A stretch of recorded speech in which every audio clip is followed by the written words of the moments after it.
රෝලෙක්ස් කියන්නේ ලෝකයේ ප්‍රසිද්ධම ලක්සරි watch brand එකක් විතරක් නෙමෙයි.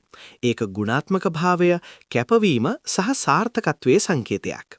මේ බ්‍රෑන්ඩ් එක ආරම්භ වෙන්නේ 1905 දී. හන්ස් විල්ස්ඩෝෆ් කියන තරුණ ව්‍යාපාරිකයාගේ සිහිනයක් වෙලා. ඔහුගේ අරමුණ සරදයි. ලෝකේ හොඳම විශ්වාසවන්තම අත්ඔරලෝසුව නිර්මාණය කිරීම. එකාලේ බොහෝ දෙනා භාවිතා කළේ පොකට් වොචස්. ඒත් විල්ස්ඩෝෆ් විශ්වාස කළා අනාගතය අත්ඔරලෝසුවලට කියලා. නිවැරදි භාවය සහ ජලයට ඔරොත්තු දීම වගේ අභියෝග ගොඩක් තිබුණත් ඔහු කවදාවත් නතර වුණේ නැහැ. රෝලෙක්ස් ඉතිහාසයේ විශාලම ටර්නිං පොයින්ට් එක උනේ 1926 දී.